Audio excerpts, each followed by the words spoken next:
On March 17th, Hunter accidentally admits that it was his laptop from hell. The next day, DA Alvin Bragg indicts President Trump.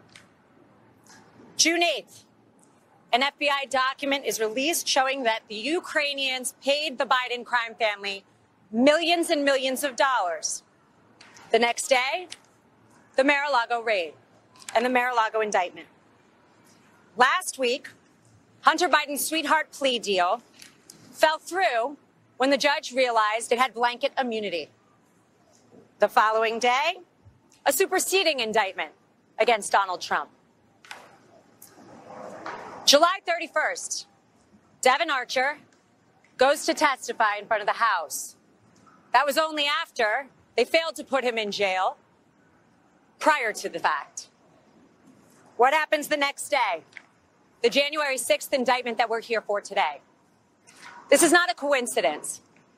This is election interference at its finest against the leading candidate right now for president, for either party.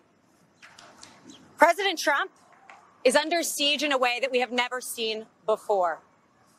President Trump and his legal team and everyone on his team will continue to fight, not for him, but for the American people.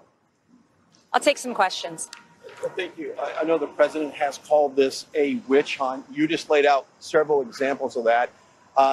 Any other thoughts that the president has communicated to you in terms of why this is going on and then why he calls it a witch hunt? I think a witch hunt is really the way that anybody should describe this, because it's not something we've seen in our time. This is not even political. This is beyond that. A witch hunt is when you relentlessly attack your opponent, when you relentlessly attack the thing that you are most afraid of. People are afraid of somebody that cannot be bought by Washington. People are afraid of somebody who is independently wealthy and who has given up his good life to fight for this country. And that frightens a lot of politicians who are career politicians, unfortunately, because he'll get back there, and I know he'll be fighting for every one of us so that this doesn't happen to us. Case is about free speech, but the special counsel says Trump could have disagreed with the results and talked about it. No crime there. The difference is what he did to try and switch the votes. So what is it that he did to try and switch the votes that you refer to? By bringing cases, by using the law in an appropriate manner, unlike what we're sitting here today seeing? This is not appropriate.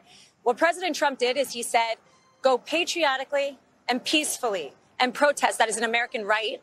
That is why we are America and we are not a third world country. Although I will say that today, I don't feel very much like we are in America. Yes. This case should go forward before or after the 2024 presidential election? I think that every court needs to look at this as a whole, right? It's not about the January 6th case. It's about the fact that in the matter of a couple months, we have seen them try and tie up, and me as an attorney, I've never seen this, tie up one individual who's running a campaign in a campaign, running for office for president, so that he is in court, in depositions, and distracted, so that he won't properly run for 2024. And frankly, it's not going to work. Is the legal team going to argue that the election was stolen? I don't think that that's the argument that needs to be made. I think that anybody that believes that is misreading this. The truth is, as an American, there were questions that he had regarding the election integrity. We've seen documents come out. We've seen documentaries come out showing that there were issues with the election. And frankly, by bringing this, I don't think Jack Smith really thought it through.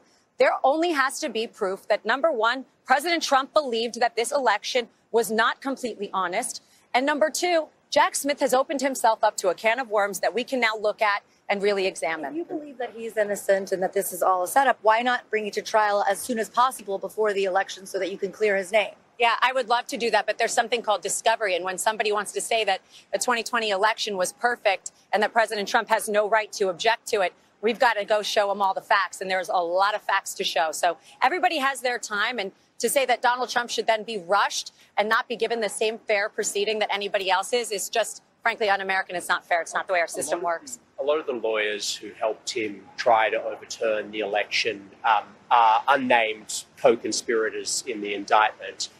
Jenna Ellis isn't. Why do you think that is? I'm not going to speak to co-conspirators or anybody else. I represent President Trump. Let's go one more. Lena, there are a number of, there's testimony and there's a number of aides that have said that the president was made aware that he lost the election and yet continued to argue that it was stolen from him. How do you reconcile those two things? Well, I think that everybody was made aware that he lost the election, but that doesn't mean that that was the only advice he was given. As anybody understands what happens in the Oval Office, there are a numerous amount of advisors and politicians and lawyers, not just one or two, that are giving you advice and telling you what they believe is true. So he may not agree with Mike Pence. He may not agree with one of his lawyers, but that doesn't mean that there weren't other people advising him exactly the opposite. And the president has a right, as every one of us do, to listen to several opinions and make their decision.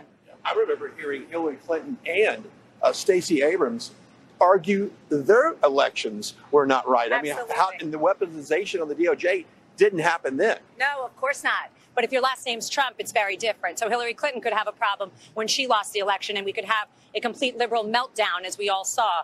But when we have dignified disagreements, we take them to court. We say do things patriotically and peacefully. He's to blame for things that he did not himself do. And that's what we're seeing. Frankly, folks, this is not about that.